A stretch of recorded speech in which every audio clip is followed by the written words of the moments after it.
సార్వత్రిక ఎన్నికల తర్వాత కేంద్రంలో రాష్ట్రంలో అనేకమైనటువంటి రాజకీయ మార్పులు సంభవించాయి. రాష్ట్రంలో వైకాపా ప్రభుత్వం ఓడిపోయి చంద్రబాబు ఆధ్వర్యంలో ఎన్డీఏ కూటమి రాష్ట్ర ప్రభుత్వాన్ని ఏర్పాటు చేసింది. కేంద్రంలో మోడీ నాయకత్వంలో ఎన్డీఏ ప్రభుత్వం మూడోసారి బీజేపీ ఆధ్వర్యంలో కేంద్ర ప్రభుత్వాన్ని ఏర్పాటు చేశారు. దీంతో ఒక్కసారిగా రాజకీయాల్లో అనేక మార్పులు వచ్చాయి. ఇప్పటివరకు 5 ఏళ్ల పాటు అధికారంలో ఉన్నటువంటి జగన్ పూర్తిగా ప్రతిపక్షానికి పరిమితమయ్యారు. ప్రతిపక్ష హోదా లేకుండా 11 మంది ఎమ్మెల్యేలు 4 ఎంపీలతో మిగిలారు. ఇప్పుడు ఈ 5 ఏళ్ల పాటు రాష్ట్రంలో ఒక ప్రతిపక్ష నేతగా పార్టీని కాపాడుకోవడం ఎలా అనే దాని మీద వైఎస్ జగన్ తీవ్ర ప్రయత్నాలు చేస్తున్నారు. దీనిలో భాగంగా ఆయన పులివెందుల అసెంబ్లీ నియోజకవర్గానికి ఎమ్మెల్యే పదవికి రాజీనామా చేస్తారన్నటువంటి పెద్ద ఎత్తున సోషల్ మీడియాలో వైరల్ అవుతోంది. అసలు జగన్ ఎందుకు రాజీనామా చేస్తారు, ఎందుకు రాజీనామా చేయాలనే ఆలోచన వచ్చింది అనే దాని మీద రకరకాలుగా కథనాలు సోషల్ మీడియాలో వినిపిస్తూ ఉంది. 5 ఏళ్ల పాటు శాసనసభలో ఒక సామాన్య శాసనసభ్యుడిగా అసెంబ్లీ సమావేశాలకు హాజరు కావాల్సి ఉంది. గతంలో 5 ఏళ్ల పాటు జగన్ హయాంలో తెలుగుదేశం పార్టీ నాయకులు, ఆ పార్టీ ఎమ్మెల్యేలు మాజీ సీఎం చంద్రబాబును అపహాస్యం చేసి హేళనగా మాట్లాడినటువంటి రికార్డు ఉంది. అవన్నీ గుర్తుకు తెచ్చుకొని జగన్ మరలా మన మీద కూడా అదే విధమైనటువంటి వ్యవహారం నడిస్తే మనం తట్టుకోలేము, అసెంబ్లీకి ఎందుకు వెళ్ళాలా అనే ఉద్దేశంతో ఆయన అంతర్గతంగా మిత్రులతో మాట్లాడినట్టుగా తెలుస్తుంది. ఇప్పుడున్న పరిస్థితుల్లో పులివెందుల అసెంబ్లీకి రాజీనామా చేసి అదేవిధంగా కడప ఎంపీగా అవినాష్ రెడ్డిని రాజీనామా చేయించారనేటువంటి ప్రతిపాదనలో ఉన్నట్టు చెప్తున్నారు. అంటే జగన్ కడప పార్లమెంటుకు పోటీ చేయాలని, తర్వాత పులివెందుల అసెంబ్లీకి వైఎస్ రాజశేఖర రెడ్డి సతీమణి విజయమ్మని పోటీ పెడతారనేటువంటిది సోషల్ మీడియాలో తెలుస్తోంది. అయితే ఆ పార్టీ నేతలు, సీనియర్ నాయకులంతా కూడా దీనిని ధృవీకరించడం లేదు. ఇప్పుడున్న పరిస్థితుల్లో ఆయన కడప ఎంపీగా జాతీయ రాజకీయాలు అంటే పార్లమెంట్లోకి వెళ్ళాలనే ఉద్దేశం వ్యక్తపరుస్తున్నట్టుగా చెబుతున్నారు.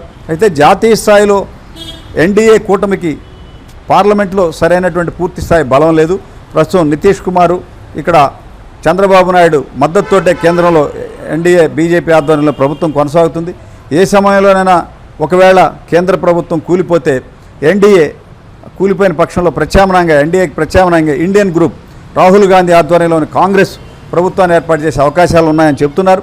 అదే జరిగితే పర్లా రాజశేఖర్ ఇప్పుడు ఎంపీగా పార్లమెంట్లో ఉంటే రేపొద్దున వైసీపీని కాంగ్రెస్లో కలిపితే, ఒకవేళ ఇప్పటికే గతంలో బెంగళూరులో కర్ణాటక డిప్యూటీ సీఎం డీకే శివకుమార్తో ఆయన చర్చలు జరపడం, షర్మిలాను పక్క తొలగిస్తే మా వైసీపీనే కాంగ్రెస్లో కలుపుతానటువంటి కొంత చర్చలు జరిగాయని సోషల్ మీడియాలో వచ్చింది. వీటిని అన్నింటినీ పరిశీలిస్తే ఒకవేళ జగన్ పులివెందులకు అసెంబ్లీకి రాజీనామా చేసి అవినాష్ రెడ్డితో ఎంపీకి రాజీనామా చేయించితే ఈయన ఎంపీకి వెళ్ళి విజయమ్మను వైకాపా తరపున లేకపోతే వైకాపా తరపున తిరిగి ఎమ్మెల్యేగా పెడతారనేటువంటిది వాతావరణం జరుగుతోంది. ఒకవేళ ఇప్పుడున్న పరిస్థితుల్లో నిజంగానే అటువంటి ప్రయత్నాలు చేస్తారా లేదనేది $1 మిలియన్ ప్రశ్నగా ఉంది. ఒకవేళ ఇద్దరు రాజీనామా చేయించి పులివెందుల అసెంబ్లీకి కడప పార్లమెంటుకి ఉప ఎన్నికలు జరిగితే రేపు ఆ ఉప ఎన్నికల్లో తెలుగుదేశం పార్టీ గెలుపొంది ఇక్కడ జగను అక్కడ పులివెందుల్లో విజయమ్మ ఓడిపోతే అప్పుడు ఇంకా పూర్తిగా రాజకీయంగా భూస్థాపితం అవుతామనే ఆలోచన కూడా ఉంది. గతంలో కడప నుంచి స్థానిక సంస్థల ఎన్నికల్లో వైఎస్ వివేకానందరెడ్డి వైసీపీ అభ్యర్థిగా పోటీ చేస్తే తెలుగుదేశం పార్టీ అక్కడ బిట్టెక్ రవిని తెలుగుదేశం అభ్యర్థిగా పెట్టి స్థానిక సంస్థల్లో గెలుపొందారు. సునాయాసంగా టీడీపీ అభ్యర్థి గెలుపొందారు. అప్పటి యొక్క అన్నీ వాటిని పరిశీలించి వాటిని అవగాహన చేసుకొని మనం తొందరపడి రాజీనామా చేస్తే భవిష్యత్తులో చేతులు కాల్చుకోవాల్సి వస్తుంది. 5 ఏళ్ల పాటు అధికారంలో ఉండి మనం చేసినటువంటి పనులన్నీ కూడా రేపు మనం ప్రజల్లో మనల్ని ఆమోదిస్తారా లేదా అనే అనుమానం ఉంది. ఇప్పటికే ఉమ్మడి కడప జిల్లాలో 3 సీట్లకే వైకాపా పరిమితమైంది. వీటన్నిటిని పరిశీలించి మనం తొందరపడటం దేనికనేటువంటిది కొంతమంది ఆ పార్టీలో సీనియర్లు సలహాలు ఇస్తున్నట్టు చెప్తున్నారు. అయితే ఇదంతా కూడా సోషల్ మీడియాలో వైరల్ అవుతుంది. దీనికి బలం చేకూరే విధంగా జగన్ మరలా పులివెందులు వెళ్ళి 2 రోజుల నుంచి పులివెందుల్లో అంటే పులివెందులకి శాసనసభ్యుడిగా ప్రాతినిధ్యం వహిస్తున్నాడు కాబట్టి అక్కడ పులివెందుల పార్టీ పరిస్థితులన్నీ మాట్లాడటం కోసం, నాయకులతో మాట్లాడటం కోసం వెళ్ళాడని పార్టీ నాయకులు చెబుతున్నారు. ఇప్పటికే ఒకవైపు తెలుగుదేశం ప్రభుత్వం పులివెందుల్లో పులివెందుల మున్సిపాలిటీలో చేపట్టినటువంటి జగనన్న కాలనీల మీద దర్యాప్తుకు ఆదేశాలు ఇచ్చారు. పులివెందులలో ఉన్నటువంటి ఓఎస్డి ఐఏఎస్ అధికారిని ప్రభుత్వం జీఏడీకి బదిలీ చేసింది. ఈ విధంగా కడప జిల్లాలో ఏకపక్షంగా 5 ఏళ్ల పాటు పెత్తనం చేసినటువంటి జగను వైకాపా నేతలకి ప్రభుత్వం చెక్ పెట్టింది.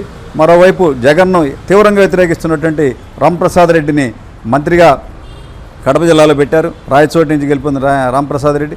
ఈ పరిస్థితుల్లో మనం ఎమ్మెల్యేకి అటు ఎంపీకి రాజీనామాలు చేయించి తిరిగి ఉప ఎన్నికలోకి వెళ్తే సరైన ఫలితాలు వస్తాయా లేదా అనేది అనుమానం కూడా ఒకటి ఉంది వాళ్ళలో.